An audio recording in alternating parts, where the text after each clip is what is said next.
Syekh Subakir mempunyai tugas apa? Mengikat makhluk jahat yang ada di Jawa. Semua diikat dengan rantai, dibuang ke Laut Selatan. Kecuali dua makhluk yang tidak mengganggu Islam, gak mau dibuang ke Laut Selatan, yaitu Sang Hyang Semar dan Sang Hyang Togog.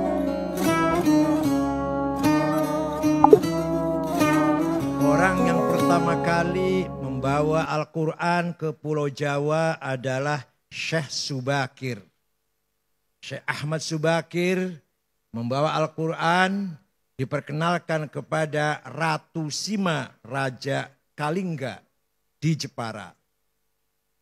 Walaupun si ratu ini tidak masuk Islam secara eksplisit, tapi memahami kandungan Islam, yaitu Islam atau Al-Quran mengajarkan keadilan, seadil-adilnya.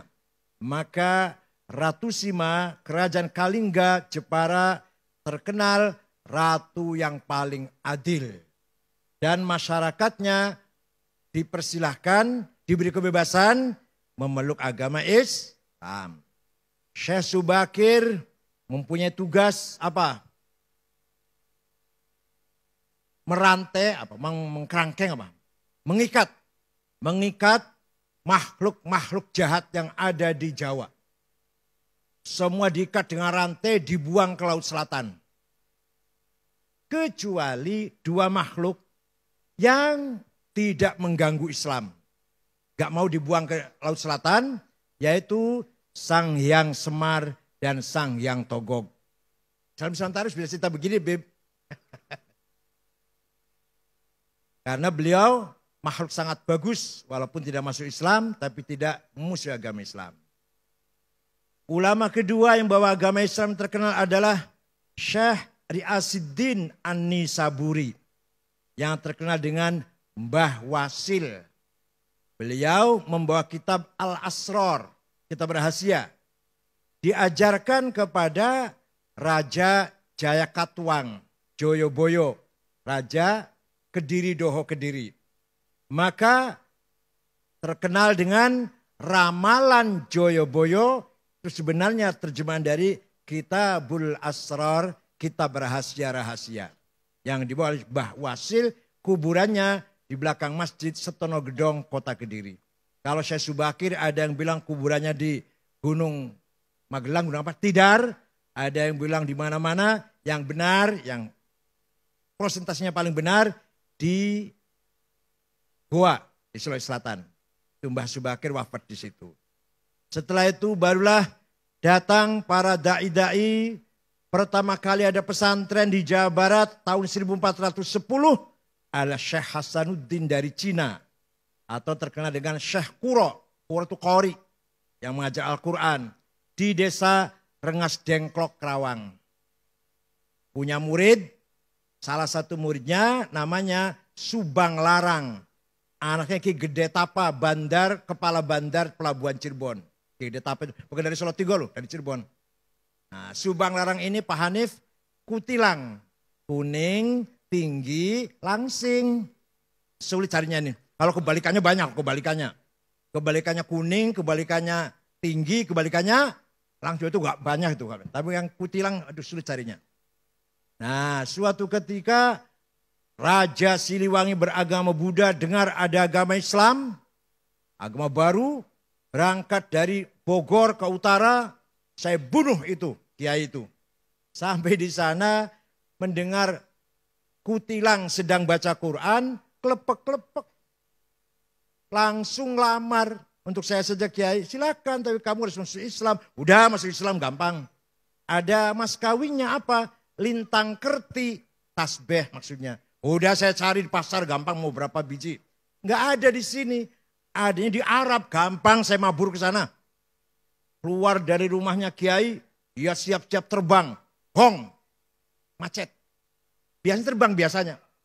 2 kali, hong, nggak bisa terbang. Hong, gagal. Kata Syekh Kuro sambil ketawa ngekek-ngekek barangkali. Kalau kamu mau terbang, baca Bismillahirrahmanirrahim. Baru hong. Hongnya tetap dibaca. Bismillah dulu. Ringkas cerita, terbang, tidak lama datang bawa tasbih. Terjadi perkawinan antara Raja Pajajaran yang beragama Buddha masuk Islam, Prabu Siliwangi dengan Subang Larang. Tapi beliau Islamnya kurang betul-betul Islam, karena hanya ingin kawin kutilang saja itu. Tapi akan punya anak.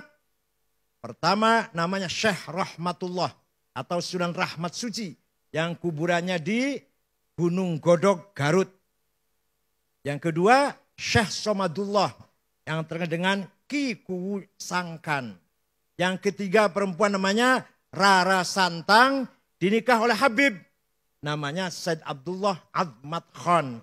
Nanti punya anak Syarif Hidayatullah, Sunan Gunung Jati. Ini dongeng kayak gini harus apa santri ini. Jadi bubarlah kerajaan Pajajaran setelah Prabu Kian Santang Sen Rahmatullah alias Ki Galantrang alias Ki Setra alias Maung Keling alias Maung Lodaya. Oh, banyak sekali aliasnya itu. Menguasai kerajaan Pajajaran, semua masuk Islam kecuali Patih Pucukumun dengan suku Baduy di Malimping tetap agamanya Sunda Wiwitan atau Karuhunan yang menyembah Batara, Sang Batara.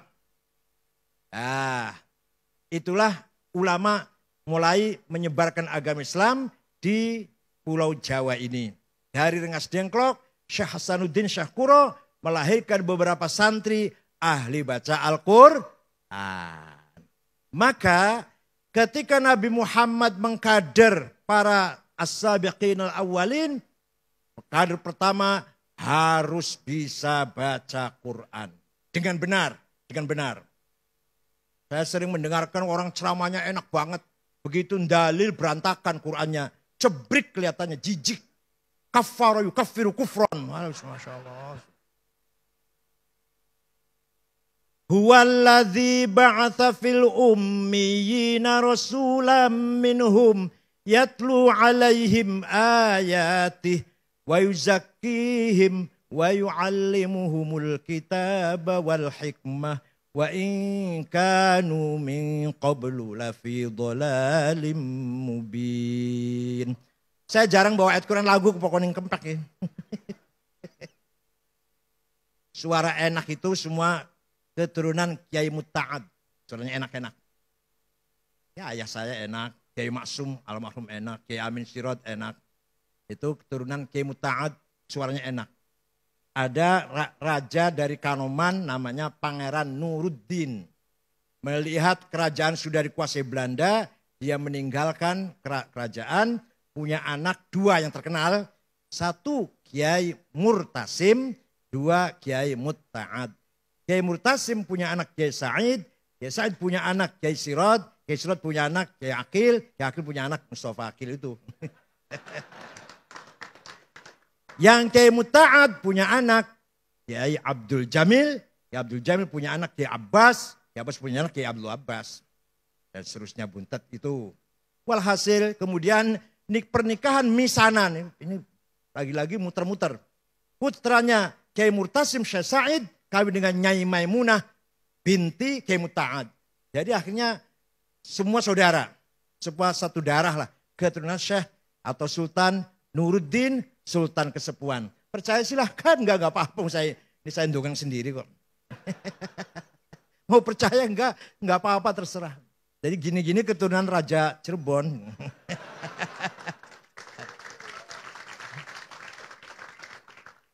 Itu kalau dari Kiai Sirot.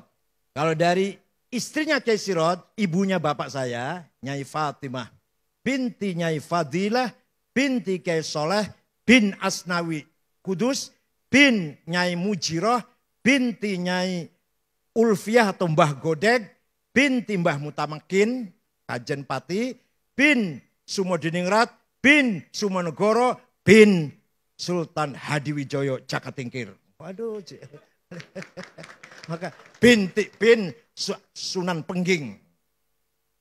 Alah, Masya Allah turunan beli kena digoreng lah. Cuma cerita. Jadi kalau Mustafa Akil itu sakti dari Jakatingkir. Kalau Mustafa itu suaranya enak dari Sultan Nuruddin Cirebon. Nah, bukan apa-apa. Nasab itu penting. Kanjeng Nabi niku dipilih khiyarun min khiyar. Dipilih dari bangsa Arab. Bangsa yang paling mulia. Dari Arab pilih dari Quraisy. Quraisy dipilih dari Bani Hashim. Bani Hashim dipilih lagi dari Abdullah ibn Abdul Muttalib. Maka tidak ada musuh Rasulullah yang mempunyai peluang menghina dari sisi keturunan. Enggak ada. Muhammad Majnun, Muhammad Sakhir, Muhammad Kahin, dukun, paranormal. Enggak ada. Muhammad anaknya siapa sih? Enggak. Semua mengakui Nabi Muhammad mempunyai nasab yang terhormat di tengah-tengah masyarakat Mekah. Oleh karena itu nasab itu penting. Tadi Habibuna tadi sudah membahas kalau mau ngelamar harus ahli sunnah wal jamaah. Itu dalam rangka menjaga gen, menjaga DNA. Hadirin yang saya hormati. Nah, Rasulullah bagaimana cara mengkader masyarakat yang dari sisi peradaban ummiyin, buta huruf, primitif. Dari sisi agama teologi, dolalim mubin. Masya Allah, sempurna banget orang Arab itu jahiliyahnya. Ilmu ummiyin, agama, dolalim mubin. Sesat sepol-pole sesatnya. Tapi Rasulullah berhasil mengkader sahabat yang bangsa yang seperti itu. Pertama, yatlu alaihim ayatih. Diperkenalkan baca Al-Quran. Oleh karena itu, saya sangat menyesal kalau ada pesantren yang sudah tidak mewajibkan santrinya khatam Quran. Walaupun modern apalah, kalau enggak khatam Quran, pesantren itu tidak mutu berarti. Pesantren pertama kali harus yatlu alaihim ayatih. Walaupun enggak kayak kempek banget ya enggak apa-apa lah, kalau kempek kan susah. Ada ismam, ada imalah lah ya Allah. Bismillah maju reha, angel banget. Watawasau bis sober, harus mencah-mencah karu-karuan. Hadirin yang saya hormati. Sayyidina Umar pulang dari berburu dari padang pasir. Masuk kota Mekah mendengar adiknya Fatimah bintil Khattab dengan suaminya Sa'id bin Zaid bin Nufail masuk Islam. Sayyidina Umar marah. Mendatangi rumah adiknya, mau saya bunuh itu adik saya. Apa ini? Keluar ikut agama Muhammad. Nah adiknya Fatimah lagi baca Quran. Toha ma anzalna alaikal Qur'ana litashqa illa tadhkiratan liman yakhsha tanzilam mimman khalaqal arda was samawatil ula ar-rahmanu 'alal 'arsy istawa. Sayyidina Umar dobrak pintu, lihat apa yang kamu baca. Oleh adanya nggak boleh, kamu najis. Nggak boleh pegang ini. Paksa dia sini baca. Sambil gemetar. Toha ma anzalna alaikal Qur'ana litashqa. Tidak sekali-kali aku turunkan Quran untuk mencelakakanmu. Tanzilam tadhkiratan liman yakhsha. Tapi sebagai pemberi peringatan kepada orang yang punya rasa takut. Dan diturunkan oleh Allah yang menguasai langit dan bumi. Dan menguasai arash ar-Rahmanu al-arsy istawa. Sayyidina Umar setelah baca itu, aina Muhammad? Di mana sekarang Muhammad? Di sana, di rumahnya Arqam bin Abil Arqam, di Jihad Sud. Berangkatlah Sayyidina Umar ngetok pintu, para sahabat takut. Ini Rasulullah, Umar ini jago, aduh pokoknya jagoan, jawara. Ini kalau kita buka pintunya entah apa yang terjadi lah. Nabi dengan tenang, iftah lahul bab. Kak saya sudah mendoa pada Allah, Allahumma qawwil Islam bi ahadi Umarain. Ya Allah kuatkanlah Islam dengan salah satu Umar. Kalau enggak Umar bin Khattab, Amr bin Hisham alias Abu Jahal. Hidayah datang pada Umar bin Khattab.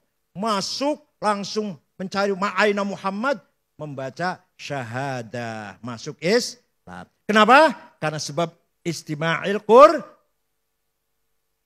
Jadi luar biasa. Quran bukan syair tapi ada syairnya. Quran bukan sajak tapi ada sajaknya. Quran bukan kitab ilmiah tapi ada mengandung ilmiah luar biasa. Quran bukan sejarah, bukan kitab dongeng tapi penuh dengan dongeng atau dengan sejarah.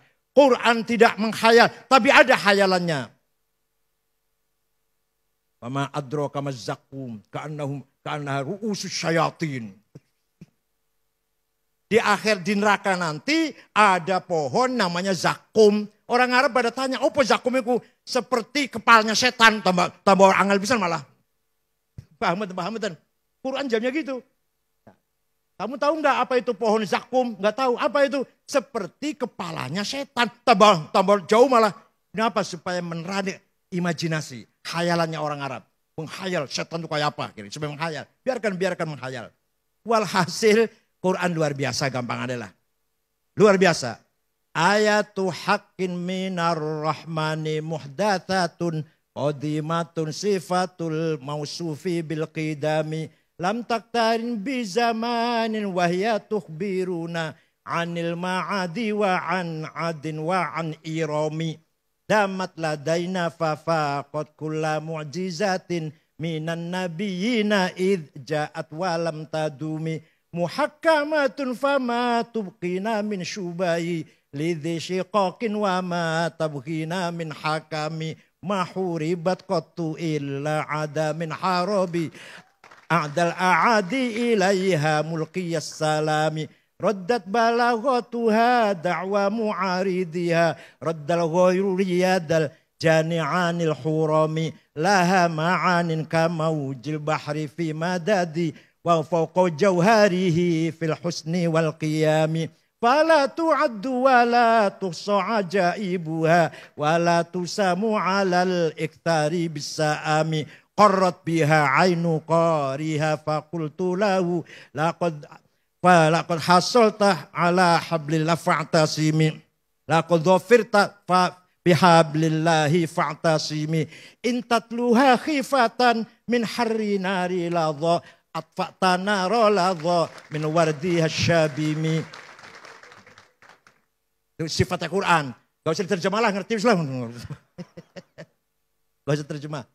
Tidak pernah bosan baca Quran. Tidak pernah bosan. Silakan diulang-ulang, gak bosan. Itu Al-Quran luar biasa.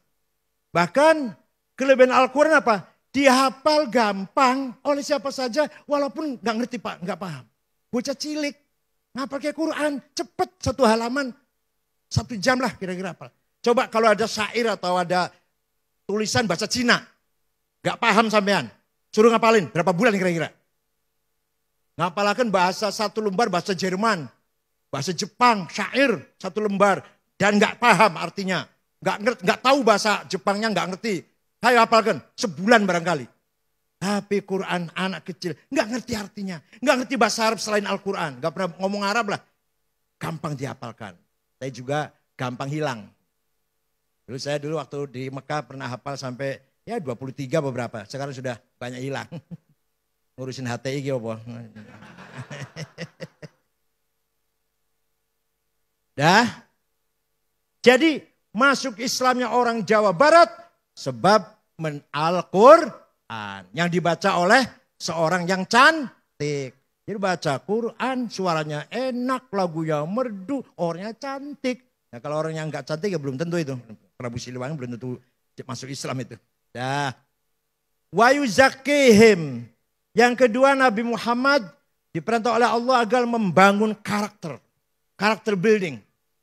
Agar orang dari jahiliyah gak ngerti apa-apa. Gak ngerti nilai, gak ngerti norma, gak ngerti akhlak, gak ngerti budaya. Tidak berperadaban. Diajari hak nafsunya, jiwanya berkarakter. Setiap kita ini punya 2. Punya jiwa. Jiwa itu punya 2 perangkat. Namanya nafsu ghadabiyah dan nafsu syahwatiyah. Saya harus jadi presiden. Saya harus jadi bupati. Saya harus jadi ketua PBNU. Ini datanya dari nafsu ghadabiyah. Tapi kalau niatnya bagus. Caranya benar. Gak menyakiti orang. Tujuannya ibtigha amardhatillah. Namanya bukan nafsu ghadabiyah. Tapi namanya himmah. Apa? Kita harus besar himmah kita. Tahun 24 NU presiden. Itu. Bupati Cirebon sudah NU. Insya Allah nanti dilantik insya Allah nggak lama lagi. Harus kita rebut. Luar biasa. Ini mumpung kita luar biasa mendapatkan wakil presiden yang nggak ngerti. Ya, orang nggak ngerti gimana lagi Beb. Masa saya layanin itu sama-sama gobloknya nanti. Ma'ruf sudah tua, masih ambisi, tinggal matinya saja. Loh, ini goblok namanya orang ini. Kalau niatnya baik, caranya benar, tujuannya baik, bukan hawa nafsu. Namanya himmah. Muhammadun qaimun lillahi dzuhimami. Muhammadun tayyibul akhlaqi wasyiyami. Muhammadun khairurus lillahi qatibatan. Muhammadun sadiqul aqwali wal kalimi. Panjanglah. Walhasil Nabi Muhammad pun orang yang himanya besar. Kalau himanya nggak besar, nggak akan sukses. Wali Songo himanya besar. Kalau nggak himanya besar, nggak akan sukses. Kiai Hashim, Kiai Wahab himanya besar. Kiai Wahab tahun 27, 28, 29, tahun 30 sampai ke Menes, Pandeglang. Saya saja sekarang ke Menes, males. Masih nggak enak ke sana tuh lah. Kiai Wahab datang ke sana, bikin NU. Namanya Kiai Abdurrahman. Kakeknya, istrinya Kiai Hafidh Utsman almarhum. Itu Kiai Abdurrahman itu. Dia berdiri NU di Banten. Terus ke Sumatera Selatan, Palembang. Kiai Kamil Soleh. Bapaknya Taufik Kamil mantan Dirjen Haji waktu Pak Agil Munawar itu. Terus ke Bogor, Pak Gentongan Kiai Abdul Hamid. Ke Betawi, Guru Marzuki Cipinang Muara. Ke Semarang, ke Cirebon. Ke Cirebon. Kiai Abbas Buntet. Kiai Amin Babakan Ciwaringin. Kiai Syatori Arjawinangun, Kiai Suja'i Segeran Indramayu. Ke Semarang Kiai Ridwan, ke Lasem Mbah Maksum, bapaknya Kiai Ali Maksum guru saya Rois Am. Dan ke Kudus Raden Asnawi Kudus. Ke Cepu Kiai Ihsan, Lombok Tengah Kiai Faisal dan kiai-kiai yang lain. Kiai Wahab muter-muter tanpa proposal. Uang sendiri itu.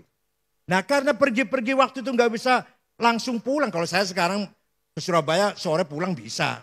Kemanapun bisa langsung pulang. Ke Papua pun pagi datang sana ceramah, sorenya pulang.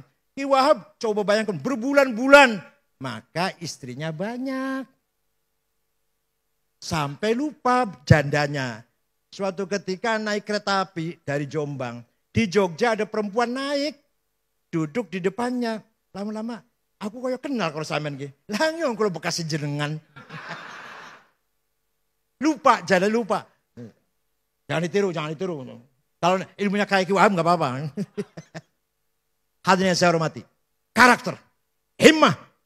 Ya, harus besar himmahnya. Nah, terutama pemangku pesantren, pewaris pesantren. Jangan hanya membanggakan almarhum. Saya cucunya kiai. Saya, bapak saya, kakek saya kiai besar. Alim. Ente apa? Gombal. Gombalnya apa? Lap, serbet. Mending serbetnya meja, serbetnya WC lagi. Masya Allah. Bapaknya alim, kakeknya alim. Lah kamu gombal. Jangan sampai ini.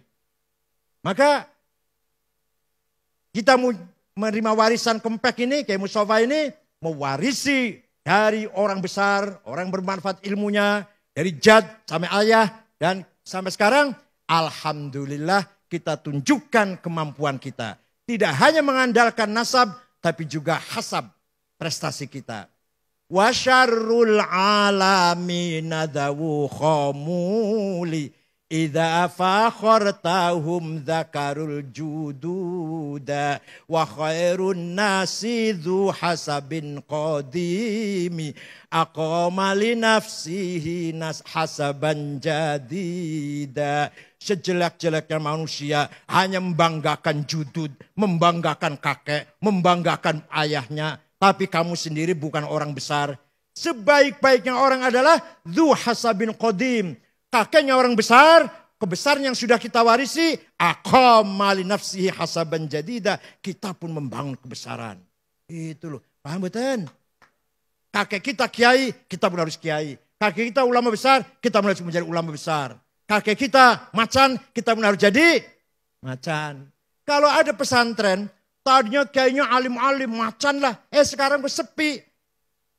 Idza mal jahlu khuyyima fi biladi ra'aita usudaha musikhat kuruda. Kalau kamu lihat ada pesantren, tadinya kayaknya besar alim-alim, baca Fathul Wahab, baca Jamul Jami', sekarang kok sepi. Itu berarti macanya sudah jadi monyet. Ra'aita usudaha musikhat kuruda. Ya Allah. Hadirin saya hormati. Jadi himmah harus besar. Wallahi law wada'u syamsa fi yamini wal qamara fi yasari ala an atruk hadzal amr ma taraktu hatta ahlika duna. Demi Allah, seandainya mereka meletakkan matahari tangan kananku, rembulan tangan kiriku, agar aku surut dari perjuang, tidak akan mundur. Tetap akan maju sampai saya mati demi Islam. Itu himmahnya Rasulullah sallallahu alaihi wasallam.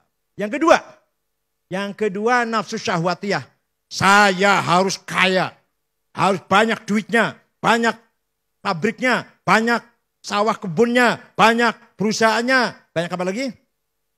Banyak mobilnya, banyak apa lagi?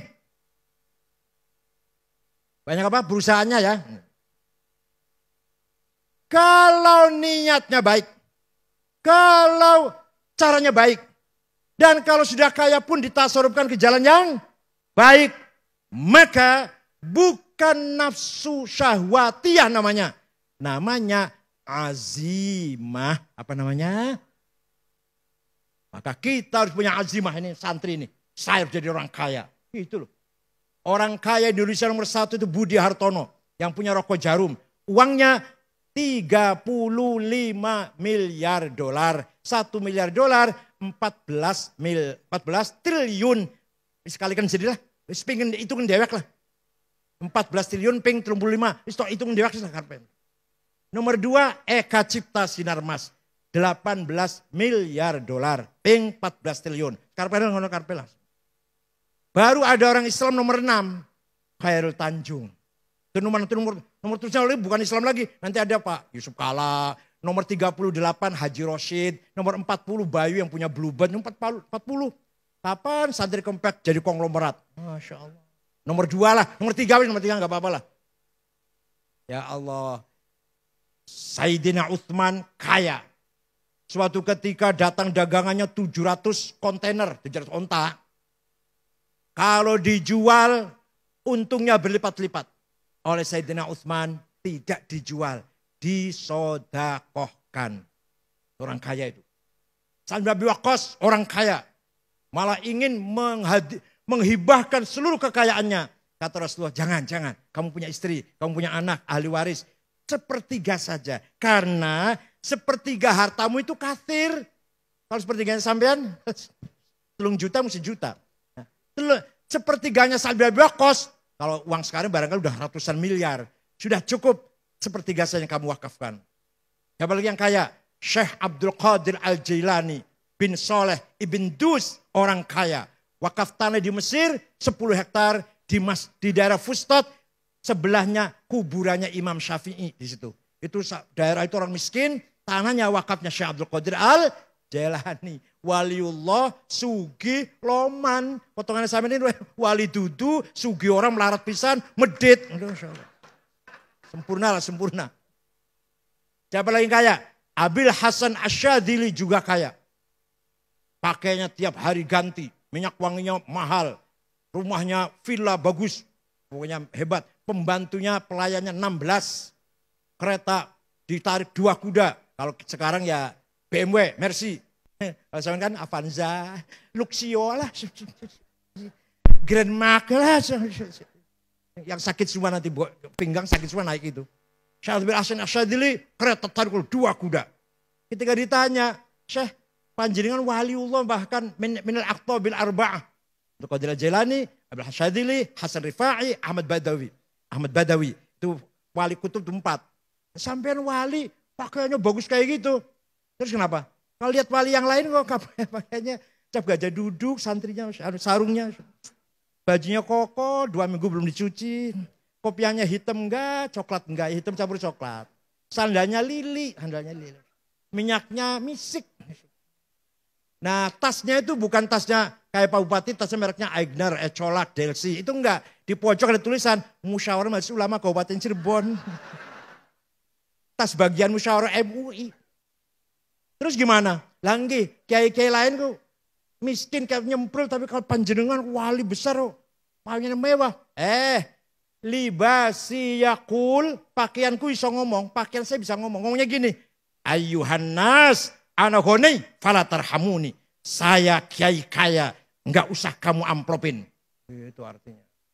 Tapi kalau kiai yang nyemprul, nah tadi. Itu pakaiannya ngomong, ayuhannas, ana fakir farhamuni. Maka kiai harus mentereng, style. Wah, minyaknya harus minyak minimal Bornain, itu 4,5 juta itu. Tahu apa? Sing murah ya, Bulgari 1,5 juta Bulgari. Nah, Aigner yang murah lah 1,2 juta. Dan misik 510 gram, Masya Allah.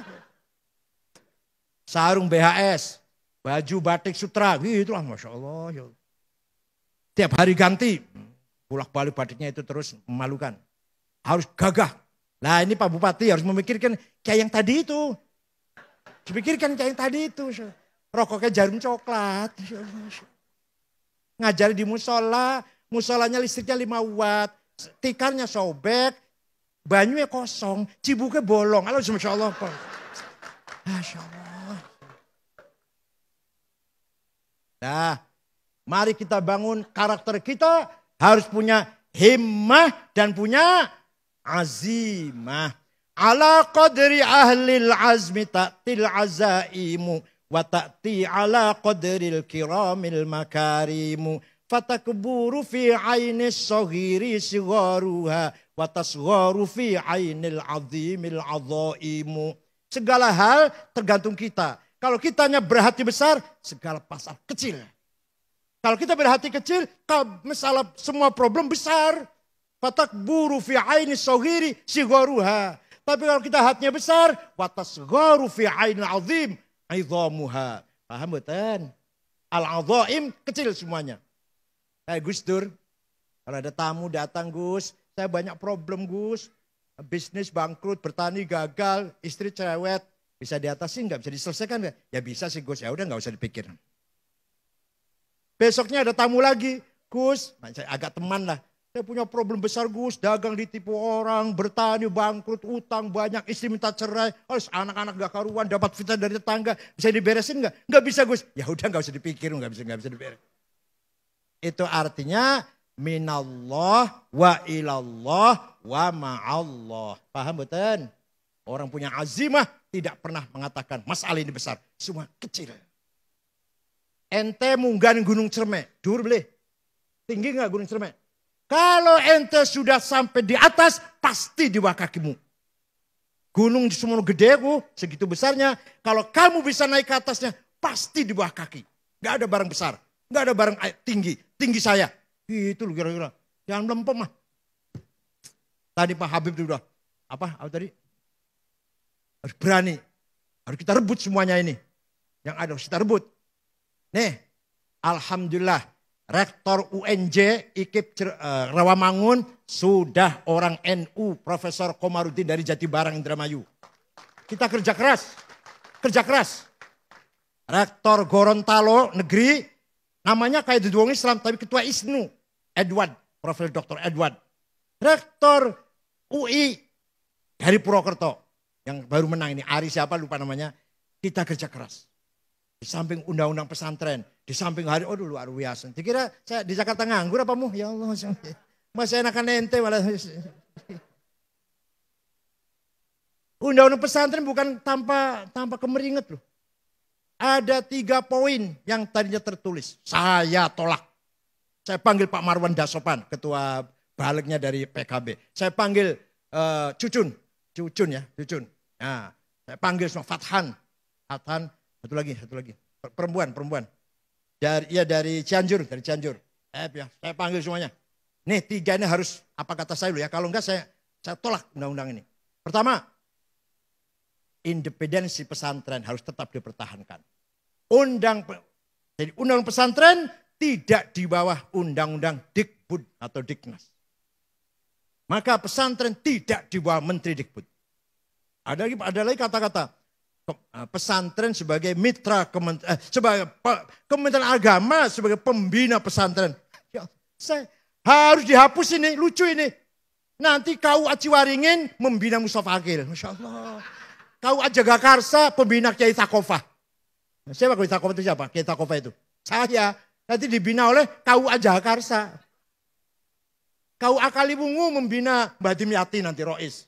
KUA Kediri membina Kiai Anwar Mansur. Lucu ini, coret. Kementerian Agama sebagai mitra, bukan pembina. Yang ketiga, ada penegasan bahwa pesantren adalah pusat peradaban Islam. Maka semua nanti dunia Islam, kiblatul hadarah, kiblatul thaqafah, kiblatul tamaddun, pesantren. Bukan kiblat sholat loh. Nanti mustakbilal kiblatnya pesantren. Pusat peradaban, pusat budaya, pusat akhlak, pusat moral, karakter, jati diri, integritas dibangun di pesantren. Yang punya ide Sumpah Pemuda siapa? 70 orang pemuda, Sumpah Pemuda, satu bangsa, satu bahasa, siapa? Pak Sunaryo, Mr. Sunaryo. Pernah jadi Menteri Agraria, pernah jadi Menteri Luar Negeri interim, Rektor pertama IAIN Jogja. Dan Ketua Tim Penerjemah depan Al-Quran depan agama. Ketuanya Sunaryo. NU itu santri yang punya ide Sumpah Pemuda, satu bangsa, satu nusa, satu bahasa. Ya Allah. Tadi saya sudah ceritakan. Ada santri namanya Dul Kamid.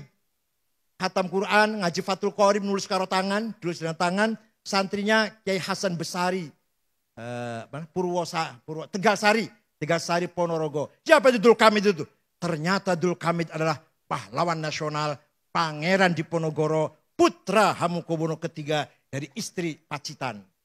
Sampai Belanda bingung ngalahkan pahlawan Diponegoro, perang 1825-1930, rapat di Belanda di Den Haag sana. Bagaimana ngalahkan orang ini?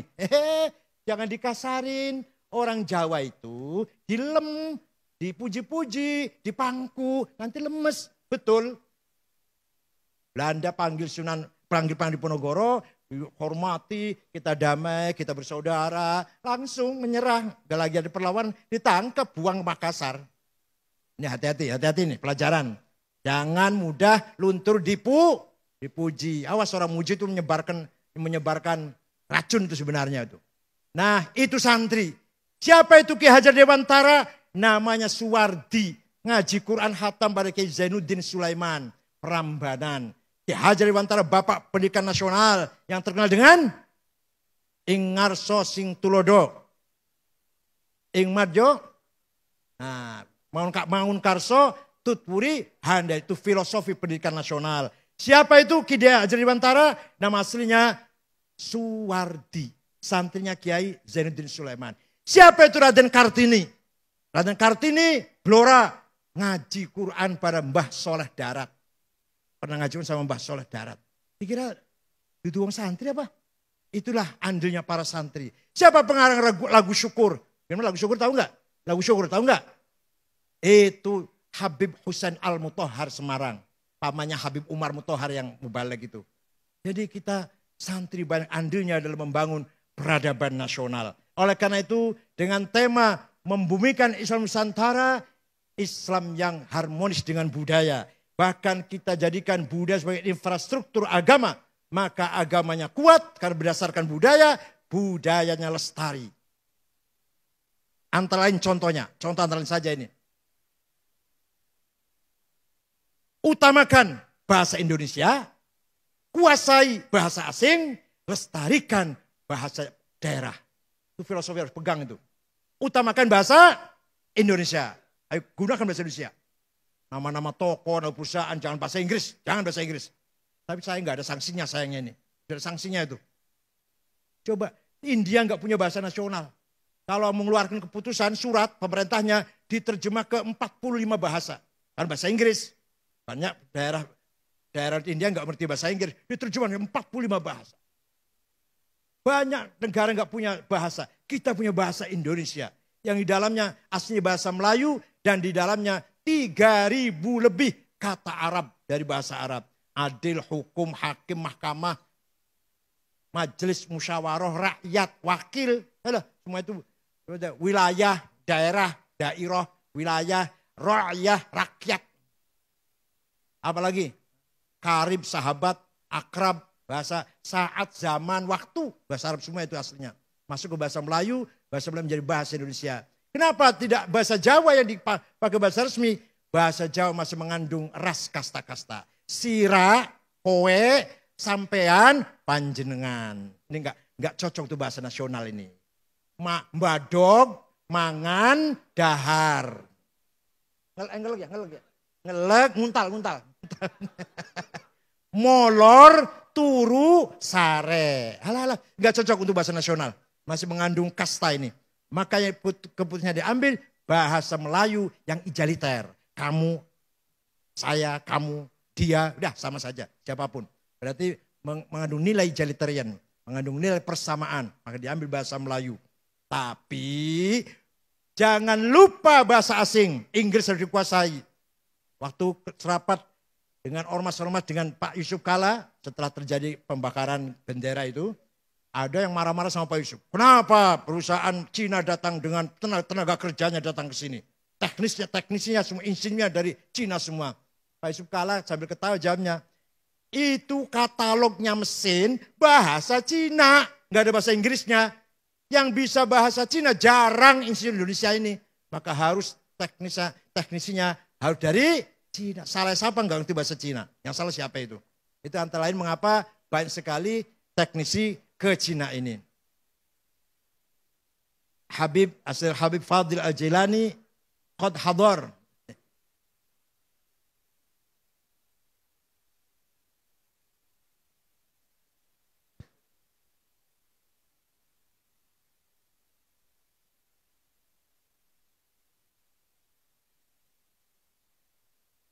Kita teruskan. Setelah membangun karakter, maka baru wa yu'allimuhumul kitab. Pendidikan, transfer of knowledge. Ini luar biasa. Karakter dulu, akhlak dulu, baru ilmu pengetahuan, baru skill. Jangan dikira pesantren nggak ada ilmu. Ada orang nggak ngerti pesantren, dikira nggak ada ilmu di pesantren. Saya tunjukkan, satu saja. Ada 2 nazom, tapi kayaknya kadang ngajarnya nggak ngerti ya kayaknya, Masya Allah.